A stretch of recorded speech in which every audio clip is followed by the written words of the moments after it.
Now they're 4 weeks old, they're becoming a lot more adventurous. They're starting to take a bit more notice with the toys too, as you can see. And they're also having a little go in the litter tray. They'll go in and they'll dig about, but I haven't seen them leave any deposits yet. So that much they haven't worked out. But I'm going to give them away and see how they're doing. And we'll do that now.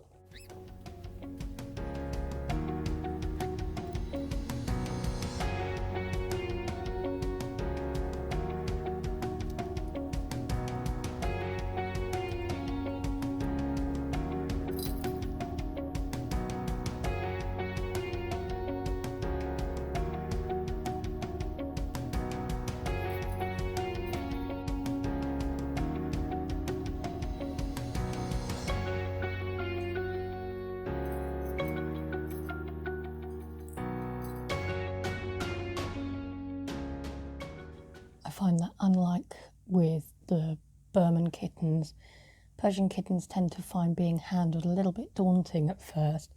So I tend to just handle them as much as possible every day, just picking them up, gently stroking them all over so they get used to having their feet touched, their tummies, their tails, the ears and around the eyes and the nose and mouth, because of course during their lives that's going to be quite important for eye care and things. So just gently picking them up and holding them just to make sure that they do get used to being lifted off the ground, because not all Persians are very comfortable with that. And this little boy, he's not terribly comfortable with it at the moment, but he's definitely improving from when he was a little bit younger and I started handling them, because he'd often cry out and he'd struggle a lot. But as you can see, he's sitting in my hand not too badly. He is peering down, but he's much more comfortable with being handled now than before. The little girl, on the other hand,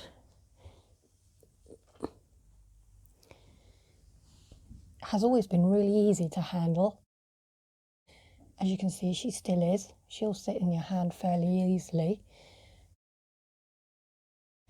She's quite happy to be stroked all over, to have around her face touched, her feet and her tail.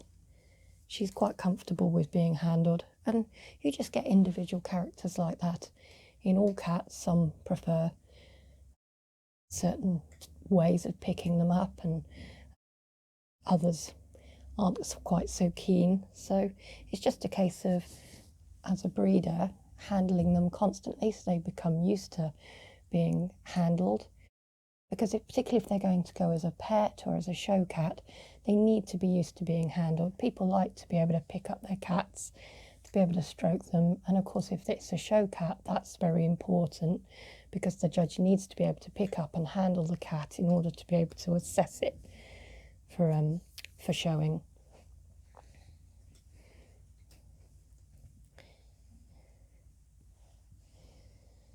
The little female, she's doing quite well food-wise. She is eating the solids fairly well. Obviously her stomach at this age is very, very tiny, so she only manages a few mouthfuls and then she's full. The little male, he's not so keen. He's obviously still getting enough from his mum Gabby, and he isn't hungry enough to want to eat any solid food at the moment. But at 4 weeks, just over now, he's still young enough and I'm not worried, because usually I start weaning around 5 weeks anyway, so this is still quite early.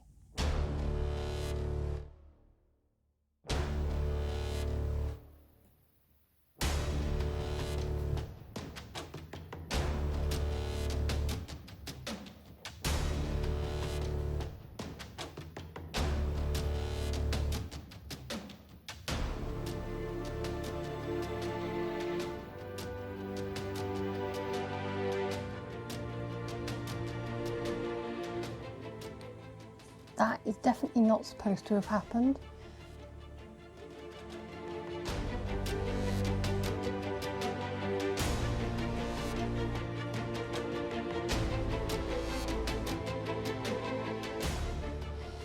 Now I've got here the kittens litter tray, which is full of the paper pellets, just the same as I did with the Burman kittens in my last vlog.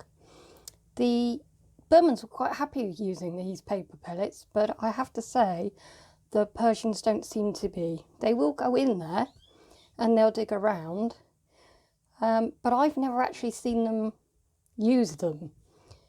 However, I have noticed in the bigger one there were very, very tiny little wees in there, far too small for Gabby to have done. And then I noticed one of the kittens actually climb in, which I didn't really think they'd be able to do because it's quite tall in comparison. You can see this is the male here, and he's the bigger of the two kittens. But the little girl is climbing in and she's actually using the big litter tray. So I'm going to try changing this litter for something else, a grit litter, but I don't want to use the same one that's in the mum's litter tray because that's a clumping litter and you don't want to be using that for kittens because they tend to eat it. So I want to get a non-clumping grit litter to use just in this little litter tray and see if the kittens will be happier using that.